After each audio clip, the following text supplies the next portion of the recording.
Bienvenue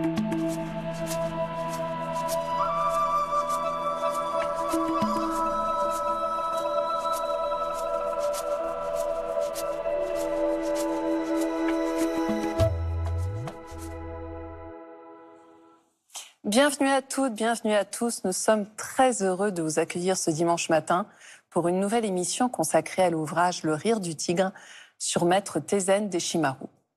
En 1967, il s'installe en France avec pour mission de diffuser le zen en Europe. Durant 15 ans, il fonde une centaine de dojos à travers le continent, transmettant l'essence du zen à des milliers de disciples. Auteur de nombreux ouvrages, il a également traduit les textes fondamentaux du bouddhisme zen, rendant cette sagesse accessible aux Occidentaux. Son héritage perdure aujourd'hui à travers les nombreux disciples qui continuent de transmettre son enseignement, perpétuant la tradition du Zen Soto en Occident. C'est le cas de son éditeur et ami, Marc de Smet, que nous rejoignons sans plus attendre. Bonjour Marc. Bonjour. Et merci d'être avec nous aujourd'hui. Vous êtes donc auteur, éditeur et vous venez de publier Le Rire du Tigre sur Maître Tézen Deshimaru, donc une version augmentée, enrichie, revue. Alors, je voulais vous demander pourquoi ce titre, Le Rire du Tigre? C'est très interpellant. Hein. Parce que le personnage était hors du commun, à tout point de vue. Et il dégageait une force incroyable, une vitalité, une puissance incroyable. Il avait une démarche très très spéciale, mais qui pouvait s'apparenter à celle d'un félin. Et son rire était tonitruant. Quand il éclatait de rire, c'était une puissance. Ça partait du ventre, vraiment, de l'abdomen. C'était énorme. Et donc, il y avait une sorte de logique, le tigre et son rire, quoi, voilà. Alors, votre livre, c'est un portrait de Deshimaru, entre autres, un personnage haut en couleur, comme on sait. Quel souvenir, vous en gardez? J'avais pourrais-je dire, une triple fonction auprès de lui, qui a été d'abord celle d'élève. Je le trouvais radical, fort, philosophiquement, plein d'énergie, et donc ça m'allait bien. Et puis, il commentait des textes. Si vous voulez, la première partie de la méditation se passait une demi-heure en silence. Après, il y avait une marche méditative, d'ailleurs qu'on appelait le kinin, la marche du tigre qui sort de la forêt. Donc on retrouve là encore le tigre. On retrouve, oui. Voilà. Et la seconde partie, il commentait des textes traditionnels du zen et du bouddhisme en général, qu'il traduisait et commentait. Et je me suis dit, on peut faire des livres à partir de ça, puisque j'étais déjà éditeur. Et donc, j'ai eu une fonction d'éditeur, qui a créé une proximité avec lui qui fait que je suis vraiment devenu son ami. Je pouvais venir le voir à n'importe quelle heure. Il me recevait toujours. Il venait me rendre visite à la maison, parfois même à l'improviste. Enfin bon, il y avait une vraie relation amicale. Et donc, c'est ça le souvenir que je garde de lui, et à la fois celle d'un très, très grand instructeur, un vrai maître, à la fois celle de quelqu'un très attentif aux détails et à la fois quelqu'un d'une immense bienveillance qui essayait vraiment de faire quelque chose pour l'humanité. Je voyais que vous disiez qu'il avait été missionné pour répandre le zen, mais en fait, non, c'était son maître, Kodo Sawaki, qui lui avait dit « il ne faut plus rien attendre du zen au Japon, allez au contraire le diffuser dans un terreau nouveau, l'Europe. Au départ, il voulait aller aux États-Unis, puis s'est arrêté en Europe parce que bon, la France lui a correspondu bien, et c'est vrai que les Français l'ont bien accueilli. C'était un personnage rabelaisien, donc ça plaisait beaucoup en France. Il avait une faconde, il avait ce rire, il avait cette gentillesse, il avait cette puissance en même temps, puis il fallait pas lui en compter. Enfin bon. Tout à fait, et puis il savait mettre un béret quand il fallait, ça faisait rire. C'était quelqu'un qui savait s'adapter. Il était très adapté. Justement, j'aimerais qu'on vienne sur ses principaux enseignements. Il disait il faut abandonner les branches et les feuillages, il faut revenir à la racine des choses et à la racine de nous-mêmes. Et pour ça, il faut savoir méditer. Méditer, et ça passe par le corps. Et absolument. Il avait une formule qui m'avait énormément impressionné, parce que bon, je faisais un peu d'édition, mais j'étais surtout journaliste à l'époque. J'étais rédacteur en chef d'une revue. Et j'avais affiché cette phrase dans mon bureau, « Il faut penser avec le corps », qui choquait beaucoup de gens d'ailleurs à l'époque. Ils disaient « Mais qu'est-ce que c'est que cette histoire? On ne pense pas avec le corps, on pense avec la tête, etc. » Et il voulait dire que, et il le disait d'ailleurs, on ne peut pas gérer l'esprit avec l'esprit. On peut penser avec l'esprit, mais pour maîtriser l'esprit, il faut passer à travers le corps. Et c'est là... donc, la respiration. La respiration et toutes les gymnosophies possibles et imaginables, yoga, tai chi, qigong et autres, et méditation zen, zazen évidemment, et la respiration qui sous-tend tout ça. C'est-à-dire la clé de toute méditation réussie, c'est la respiration. Nous respirons la plupart du temps de manière complètement inconsciente, du haut des poumons. C'est une respiration vague et qu'on ne sent pas en quelque sorte. Et dès qu'on revient à la conscience, par exemple, on sent qu'on est perdu noyé dans nos pensées, on revient à la respiration, il y a un espace qui se crée en nous qui fait qu'on se voit en quelque sorte être barré et on n'est plus dans cette espèce de tourbillon mental qui nous envahit complètement. Donc c'est là où en fait on peut parler de concentration et d'observation et en fait d'acteur on devient spectateur. La base de la méditation, c'était la concentration sur la posture, quelle qu'elle soit. Là, le zazen, par exemple, ou la marche méditative.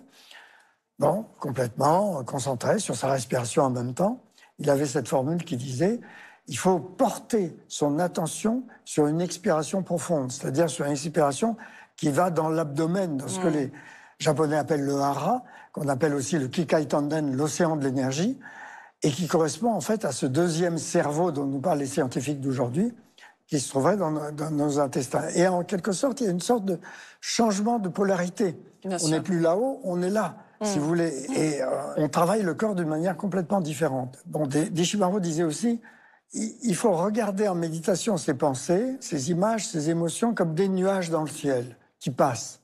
Il y a une autre formule que j'aime bien, moi, c'est celle de la rivière intérieure. On a une sorte de rivière intérieure bouillonnante, et plutôt que de se débattre dedans, de se baigner dedans, d'être emporté par elle en quelque sorte, comme c'est le cas souvent, on sort de la rivière, on se met sur la berge et on regarde la rivière passer. On est présent. J'aimerais vous questionner sur la distinction des énergies positives et négatives et savoir justement comment on peut changer de curseur, Marc de Smet. Oui, c'est totalement essentiel de se rendre compte qu'on est dans des états dépressifs, des états angoissés, des états tristes, des états peureux, des états, qu'on n'est pas bien, et savoir changer le curseur. Et c'est à la fois facile et à la fois difficile, évidemment, à faire. Mais le fait même de se rendre compte qu'on fait la gueule, par exemple, et de se mettre à sourire, permet, en quelque sorte, de vraiment changer d'état. Vous entrez dans une boulangerie en souriant miroir, et en étant positif, vous allez créer... Et c'est ça aussi, une forme de méditation au quotidien, parce que moi, je défends énormément cela. C'est-à-dire que la méditation, se renouvelle chaque jour et chaque instant, pourrait-on dire. La vie est une sorte de méditation. C'est juste une façon d'essayer d'évoluer en nous-mêmes et envers les autres de manière meilleure. Et c'est là où on retrouve cette notion de compassion, qui est essentielle aussi dans les enseignements de Maître Deshimaru. Tout à fait. La notion, j'ai retrouvé une phrase de metteur en scène Patrice Chéreau qui disait « il faut être compatissant envers chaque être humain », parce que le chemin de chaque être humain n'est pas facile, je la cite de mémoire. Je trouve cette phrase très très belle, parce que c'est tellement vrai. Nous avons tous nos difficultés, nous avons tous nos illusions, et nous avons aussi la grande chance de pouvoir modifier tout cela en entrant dans un chemin de lucidité, de bienveillance et de présence au monde accrue. Et donc, mais ce qui nous demande aussi des efforts. Ce qui nous demande absolument des efforts, et Maître Deshimaru insistait sans arrêt là-dessus. Il disait d'ailleurs, effort est nécessaire, que ce soit en méditation ou dans la vie quotidienne. Je citerai juste rapidement un petit conte zen qui parle d'un jardinier qui a 80 ans et qui travaille toujours malgré ses difficultés, etc., etc. Et les moines de son monastère disent, on va lui enlever ses ses outils pour qu'il ne travaille plus. Et eh bien, il se couche, il ne mange plus, etc. Alors, au bout de 3 jours, ils disent, mais qu'est-ce qui se passe? Ils lui rendent ses outils. Il dit oui, sans travail, pas de manger. Il avale un bol de riz et il va refaire son potager. C'est ça aussi l'esprit, c'est-à-dire que ça va complètement à contrario d'un certain laxisme de vie. On reprend le mot de concentration, dans une vie active et très concentrée, mais qui prennent le temps aussi de se ressourcer. Le maître de Taizen Deshimaru Kodo Sawaki disait, on est tout le temps dans la course, tout le temps en train de courir, tout le temps en train de faire des gestes, etc. Mais il faut aussi savoir arrêter la course. Mais ce n'est pas l'un ou l'autre, c'est ensemble. C'est-à-dire que vraiment, il faut savoir se retrouver en quelque sorte soi-même, d'où l'intérêt de la méditation, quelle que soit sa forme. Mais alors justement, une dernière question, Marc de Smet. Quel est l'intérêt de méditer tous ensemble dans un dojo? Maître Deshimaru disait que c'était comme une cheminée. Plus on met de bois, plus le feu est fort. Et en plus, l'ambiance du dojo devient forte. Il y a une très belle formule du zen qui dit « Le silence dans un dojo est plus fort que le rugissement de 1000 lions ». Et c'est vrai que dans un dojo, il y a une sorte de... Je dirais pas il y a un inconscient collectif, mais il y a surtout un conscient collectif qui fait qu'il y a une puissance dans l'ambiance du dojo qui est absolument incroyable. J'aimerais quand même, puisqu'il nous reste que quelques secondes, qu'on évoque les voyages de maître Taizen Deshimaru, notamment au Japon. Vous l'avez accompagné très souvent, régulièrement. Est-ce que vous pouvez terminer sur peut-être une anecdote qui vous revient d'un de ces voyages? Ce que j'ai remarqué, moi, dans mes voyages au Japon, d'ailleurs, ce qui m'a permis de voir, c'est un Japon de l'intérieur. Parce que c'était un Japon, évidemment, touristique, puisqu'on passait dans des lieux et des temples magnifiques. Mais surtout, on a été reçus à l'intérieur de ces temples par les dignitaires des temples, etc. Et donc, c'était très fort. Ce qu'il y a, c'est que ce que j'ai remarqué, c'était qu'une formule qu'il employait beaucoup, qui était Ishin Denshin, de mon âme à ton âme,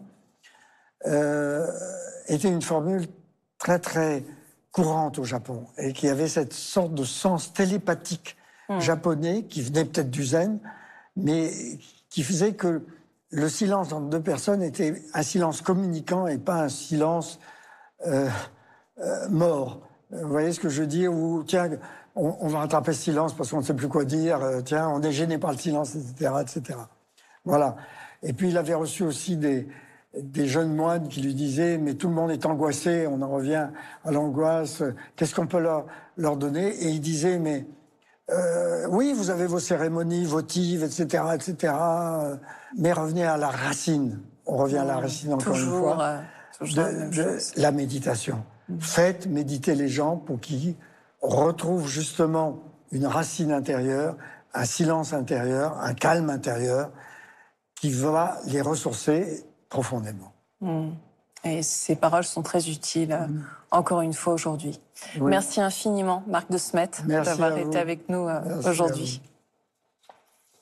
Et si vous souhaitez en savoir plus, voici quelques pistes de lecture, avec tout d'abord l'ouvrage de notre invité Marc de Smet, Le rire du tigre, aux éditions Le Relier. Notre invité, qui, comme nous l'avons vu, fut l'éditeur de maître Taizen Deshimaru, a pu suivre son enseignement pendant 10 ans, jusqu'à la mort du maître en 1982. Il nous offre ici son témoignage de première main sur la vie quotidienne au dojo parisien, ou justement lors de ses voyages. Ainsi que L'essentiel de Dogen, de Yoko Rimo, chez Almora, préfacé une nouvelle fois par notre invité Marc de Smet. Ce maître japonais Dogen a mis par écrit un ensemble d'enseignements compilés en un recueil, Shobogenzo, la vraie loi, trésor de l'œil. Yoko Rimo a souhaité proposer aux lecteurs francophones une sélection des plus belles pages de ce monument littéraire et spirituel. C'est la fin de notre émission. Vous pouvez la retrouver sur la plateforme France.tv. Je vous souhaite une très, très belle semaine et nous nous retrouvons la semaine prochaine.